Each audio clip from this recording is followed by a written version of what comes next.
सो ये है रेडड्रैगन का फिज K617 RGB। ये एक 2500 रुपये का मैकेनिकल कीबोर्ड है जो अमेजोन का बेस्ट सेलर बन चुका है मैकेनिकल कीबोर्ड्स की कैटेगरी में।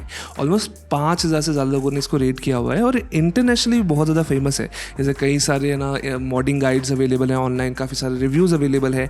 इनफैक्ट अगर किसी को बहुत ही बेसिक बजट कीबोर्ड चाहिए ना, ये बहुत ही ईजी रिकमेंडेशन बन जाती है। लास्ट टाइम जब मैंने कोई बजट कीबोर्ड रिव्यू किया था तब जो कंडीशंस थी वो बहुत ही ख़राब थी।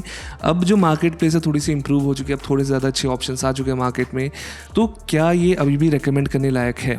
वेल मेरे ख्याल से येस, बिकॉज इसमें आपको वो हर चीज़ मिल जाती है जो as a first time mechanical keyboard buyer को चाहिए। फॉर एग्जांपल आपको ठीक ठाक क्वालिटी के मैकेनिकल स्विचेस मिल जाते हैं, आपको RGB लाइटिंग वगैरह मिल जाती है, एक इंटरेस्टिंग सा कॉम्पैक्ट लेआउट मिल जाता है और साथ ही नए वर्जन्स में आपको हॉट सॉप वगैरह भी मिल जाता है। तो सबसे पहले बात करते हैं इसकी बिल्ड क्वालिटी वगैरह के बारे में, डिज़ाइन वगैरह के बारे में। एंड डिज़ाइन वगैरह के बारे में बात करने के लिए बहुत ज़्यादा कुछ नहीं है मेरे ख्याल से, बिकॉज इसका it's a very basic 60% layout keyboard. यहाँ पे आपको है ना 61 कीज़ मिल जाते हैं, there are no arrow keys in case अगर आप वो ढूंढ रहे थे। जो डिज़ाइन है वो बहुत ही सिंपल रखा गया, एक वाइट वाला वर्जन है, एक ये ब्लैक एंड रेड वाला वर्जन है। मॉड वगैरह करना बहुत ईजी है, इसको लेट से ओपन करना बहुत ईजी है। बस आपको 6 स्क्रूज निकालने हैं, प्लेट आपको हटानी है एंड आप इसको जैसे मॉड करना चाहे आप कर सकते हैं। आपको अगर फोम मॉड करना है, टेप मॉड वगैरह कुछ करना है या फिर स्टेबलाइजर्स अगर कुछ मॉड करना है, it's actually very easy. And because अब इसके जो नए वाले वर्जन है, जो नए वाले बैचेस है, उनमें प्रॉपर हॉट सॉप आ गए, तो ये काम और भी ज़्यादा ईजी हो गया। पहले के जो इनके बैचेस थे वहाँ पे हॉट सॉप तो था, लेकिन वो मिलमैक्स सॉकेट वाला हॉट सॉप था, यानी सिर्फ आप आउटोमो के स्विचेस लगा सकते थे या फिर कोई भी दूसरा 3 पिन वाला स्विच लगा सकते थे। यहाँ पे अब ऐसा नहीं है, यहाँ पे आपको एक प्रॉपर 5 पिन वाली PCB मिलती है, आप कोई भी किस्म का स्विच यहाँ पे लगा सकते हैं,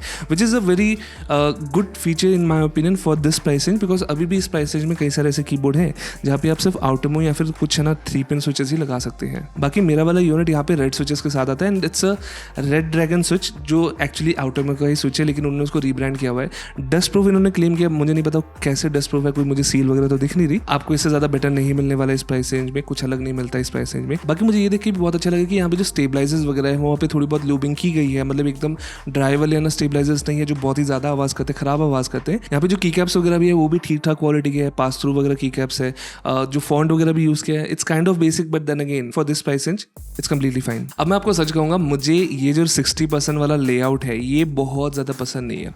जब सबसे पहले ये बता देता हूँ कि लेआउट होता क्या है। मतलब कीबोर्ड लेआउट अलग अलग किस्म के होते हैं, लाइक देयर आर 100% कीबोर्ड्स या फिर फुल साइज कीबोर्ड्स जिनमें 104 कीज़ होती हैं, फिर 108 कीज़ होती है। फिर उसके नीचे आता है हमारा TKL, फिर आता है 75% लेआउट, 65% लेआउट, 60% लेआउट। तो जो 60% है ना, ये सबसे कुछ कॉमन कॉम्पैक्ट लेआउट में से एक है। इसमें 61 कीज़ होगी, यहाँ पे डेडिकेटेड एरो कीज़ नहीं होती, यहाँ पे फंक्शन रो और जो है ना नंबर वाली रो है वो एक ही होती है। एंड आपको ऑलमोस्ट हर चीज़ शॉर्टकट के थ्रू करनी पड़ती है, ऑलमोस्ट बेसिक फंक्शनैलिटी शॉर्टकट के थ्रू होती है। मतलब अगर आप एक गेमर है, अगर आप है ना लेट्स से कोडर है जिनको बहुत ही कुछ स्पेसिफिक कीज़ वगैरह यूज़ करनी पड़ती है, तब तक ये चल जाता है। लेकिन अगर लेट्स से आप एडिटिंग वगैरह करते हैं, आपको जैसे यहाँ फिर home, page up, page down buttons या फिर लेट्स से फंक्शन कीज़ वगैरह बहुत यूज़ करने की आदत है, तो वहाँ पे मुझे लगता है कि थोड़ा सा काम कम प्रोडक्टिव हो जाता है। मतलब आपको बहुत ज़्यादा शॉर्टकट्स वगैरह यूज़ करने पड़ते हैं। तो मैंने बहुत बार ट्राई किया 60% कीबोर्ड पे स्विच करने का, थोड़े दिन ट्राई करता हूँ, लेकिन फिर दोबारा अपने नॉर्मल 75% या 100% पे चला जाता हूँ। लेकिन इस लेआउट का मेन बेनिफिट ये है कि अगर आप जिससे कोई बहुत ही ज़्यादा सीरियस गेमर है या फिर आपके पास बहुत ही कम जगह है अपने डेस्क पे, वहाँ पे अच्छा काम करता है। बिकॉज ये छोटा सा है, आपको ईजिली है ना रखने की जगह मिल जाती है। अगर आप गेमर है तो इसको आराम से एंगल कर सकते हैं। अगर आप एक लो DPI प्लेयर, आपको काफ़ी ज़्यादा जगह मिल जाती है अपने माउस वगैरह मूव करने के लिए, तो इसके एडवांटेज भी ज़रूर है। एक और ये भी चीज़ है कि इस लेआउट की वजह से आप इसको इजीली कहीं भी कैरी वगैरह कर सकते हैं।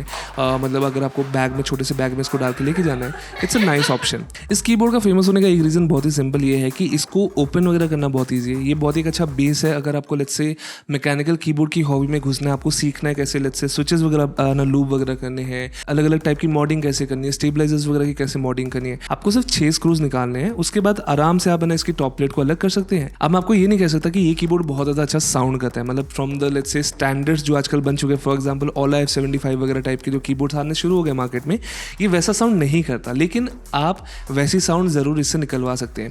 इसके लिए आपको थोड़े से पैसे ज़रूर खर्च करने पड़ेंगे, आपको में भी थोड़े से महंगे की कैप्स खरीदने पड़ेंगे, महंगे स्विचेस खरीदने पड़ेंगे, या फिर जो एग्जिस्टिंग स्विचेस हैं उनको लूप वगैरह करना पड़ेगा, तो लूबिंग एक्सेसरीज पर में भी पैसा खर्चना पड़े। फोम में भी आपको फ्री में मिल जाए, वो इतना कोई खर्चा नहीं होता, लेकिन थोड़े बहुत आपको खर्चे करने पड़ेंगे। लेकिन वो खर्चा करने के बाद आपको जो साउंड क्वालिटी मिलेगी वो एक्चुअली बहुत अच्छी होने वाली है। तो मैं रिकमेंड करूंगा एक्चुअली कि आप इसको जाके मॉड करें अगर आप इसको बाय करते हैं। तो यहाँ पे अगर साउंड टेस्ट की बात करें तो मैं आपको 2 साउंड टेस्ट सुनाऊंगा, एक विद डिफॉल्ट स्विचेस मतलब जो स्टॉक स्विचेस है, एक थोड़े से अच्छे स्विचेस और अच्छे की कैप्स के साथ कैसी इसकी आवाज़ है। तो ये रहा एक साउंड टेस्ट।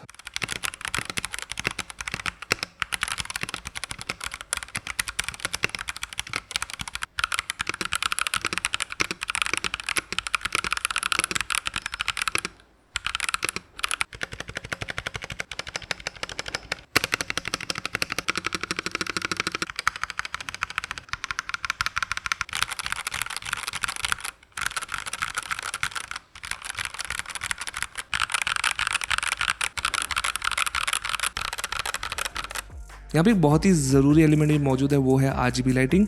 यहाँ पे आपको पर की RGB लाइट मिल जाती है। इफेक्ट्स वगैरह वो काफ़ी सारे इफेक्ट्स हैं, आप इजीली उनको कंट्रोल कर सकते हैं, शॉर्टकट कीज वगैरह आपको दी गई है। एंड आपको सॉफ्टवेयर भी मिलता है, software is easy to use, बहुत ज़्यादा कुछ मुश्किल नहीं है। RGB सेटिंग्स मिल जाती है, आप है ना अपने कीज़ को कस्टमाइज़ कर सकते हैं, आप है ना मैक्रो वगैरह कुछ सेट कर सकते हैं।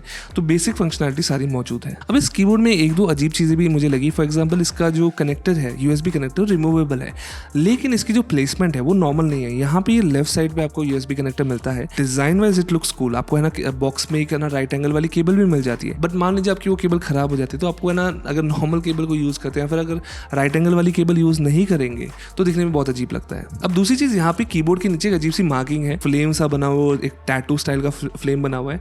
उसका कोई राइम एंड रीजन मुझे तो दिखा नहीं है कोई, या फिर कोई डिजाइन एलिमेंट भी मुझे दिखा नहीं, तो वो आई एम नॉट श्योर क्यों उन्होंने बनाया हुआ है। तीसरी चीज़, इन्होंने मैनुअल में अपने ChatGPT वगैरह यूज़ की हुई है, वहाँ पे है ना उन्होंने अपना नाम वगैरह डालना ही भूल गए, केमिकल्स के नाम वगैरह डालना भूल गए, तो वो थोड़ा सा फनी था। एक और चीज़ जो बहुत ही ऑड है वो है इसकी कैप्स लॉक की लाइट की पोजीशन।